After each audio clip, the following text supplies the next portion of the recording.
Welcome my dear students in Hindi subjects online class. हम पिछली class में हम अपनी सूझ संबंधी जो पार्ट है उसके क्वेश्चन आंसर हम कर रहे थे। उसके अंदर हमने आपके सोचे और बताए वाले जो पहला, दूसरा और तीसरा क्वेश्चन था उसके आंसर लिखे। उसके बाद रिक्त स्थान भरो वाला जो क्वेश्चन है उसको कर लिया।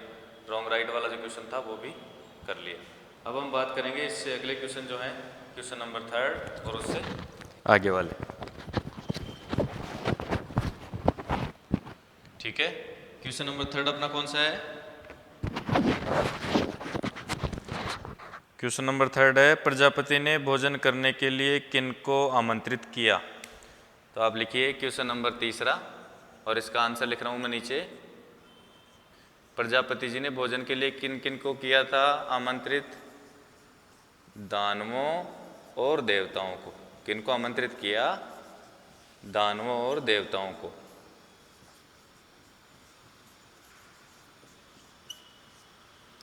ये क्वेश्चन नंबर 3 हो गया। Question number 4। क्वेश्चन नंबर 4 है,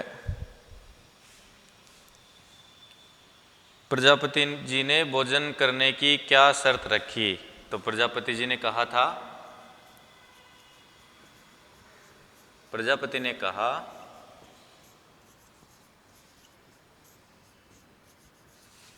कि खाना खाते समय या भोजन करते समय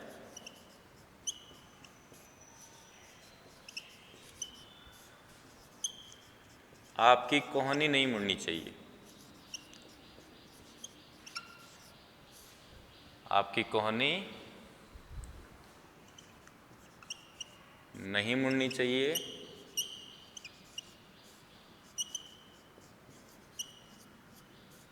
और थाल के लड्डू भी नहीं बचने चाहिए, यानी कि थाल में जो लड्डू हैं वो भी समाप्त होने चाहिए।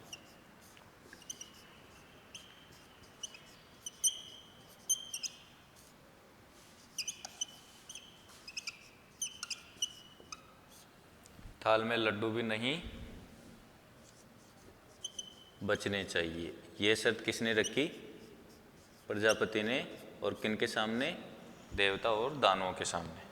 प्रजापति ने कहा कि खाना खाते समय आपकी कोहनी नहीं मुड़नी चाहिए और थाल में लड्डू भी नहीं बचने चाहिए। दोनों चीज़ों का आपको ध्यान रखना है।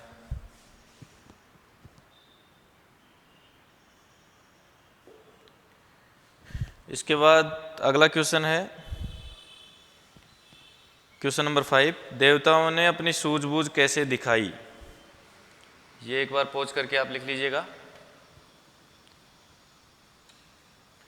देवताओं ने अपने सूझबूझ कैसे दिखाई? भाई प्रजापति ने शर्त रखी थी कि आपको ये पूरे जो थाल में लड्डू हैं वो भी ख़त्म करने हैं और आपको कोहनी भी नहीं मोड़नी है। तो उन्होंने क्या तरीका निकाला? सभी देवता एक दूसरे के आमने सामने बैठ गए और एक दूसरे को बिना कोहनी मोड़े उन्होंने लड्डू खिलाए।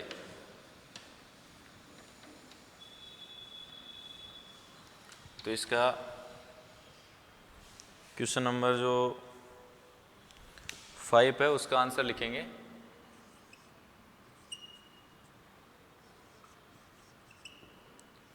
देवताओं ने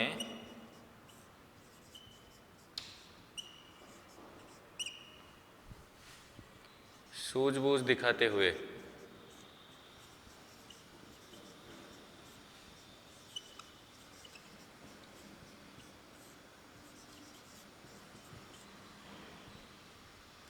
एक दूसरे के सामने बैठकर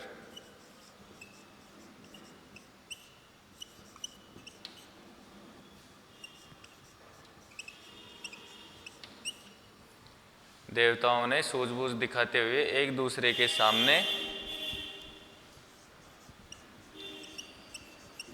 बैठकर बिना कोहनी मोड़े। भाई प्रजापति जी ने मना किया था ना कि आपको हाथ की जो कोहनी है उसको मोड़ना नहीं है।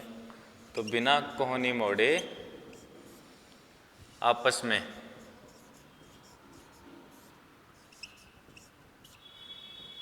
देवताओं ने सूझबूझ दिखाते हुए एक दूसरे के सामने बैठकर बिना कोहनी मोड़े आपस में भोजन किया। यानी एक तरफ से देवता ने दूसरी तरफ वाले को मुंह में खिलाया और दूसरी तरफ वाले ने पहली तरफ जो बैठा था उस देवता को लड्डू खिलाया। तो ये उन्होंने सूझबूझ दिखाई।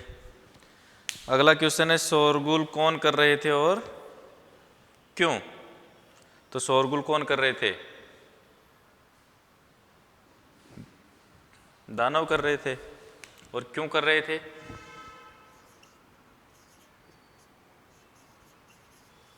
तो पहले हम लिखेंगे दानव। इसमें दो क्वेश्चन है ना अपने, एक ही क्वेश्चन में शोरगुल कौन कर रहे थे, तो उसका आंसर हो गया दानव। उसके बाद लिखेंगे क्योंकि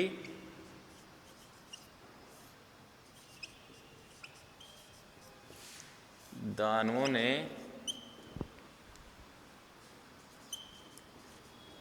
अपने दिमाग का इस्तेमाल करके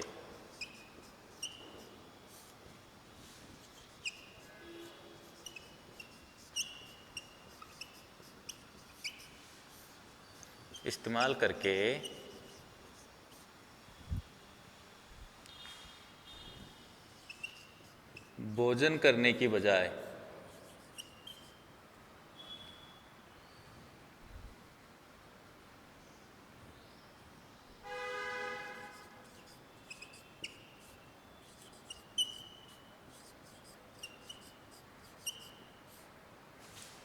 हवा में उछाल करके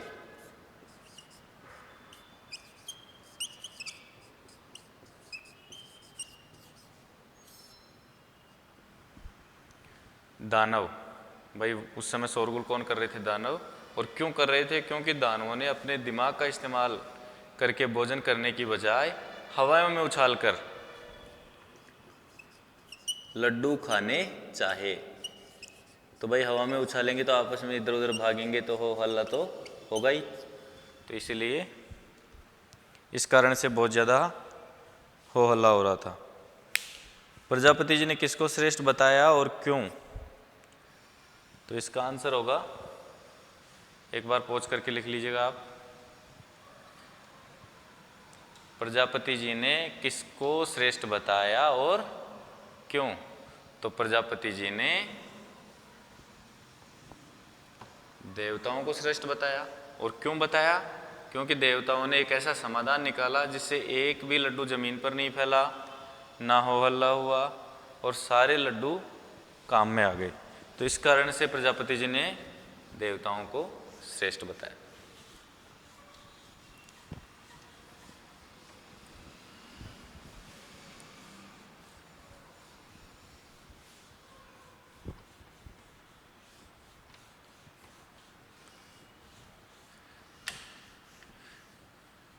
ठीक है बच्चों, मैं ये जो क्वेश्चन लास्ट वाला है, क्वेश्चन नंबर 7, उसका आंसर आपको बोर्ड पे नहीं लिखा रहा है। मैं देखना चाहूँगा कि बच्चे किस तरह से अपने आप कैसे लिखते हैं।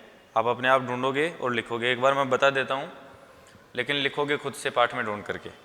प्रजापति ने किसको श्रेष्ठ बताया? तो देवताओं को श्रेष्ठ बताया। और क्यों बताया था? क्योंकि देवताओं ने बिना कोहनी मोड़े और अपना सारा भोजन जो था, जो लड्डू जितने भी थे, उनको सबको समाप्त किया। और इस तरह से, इस प्रकार से भोजन करने के कारण प्रजापति जी ने उनको श्रेष्ठ बताया। यानी कि उन्होंने जो शर्त प्रजापति जी के द्वारा दी गई थी, जो समस्या, उसका एक अच्छा समाधान किया, तो इसलिए उनको श्रेष्ठ बताया। तो आप इसका उत्तर खुद लिखेंगे। अगर किसी बच्चे को फिर भी समझ में नहीं आता है तो मेरे नंबर पर व्हाट्सअप करके आप पूछ लीजिएगा ना। तो आज की क्लास में इतना ही है।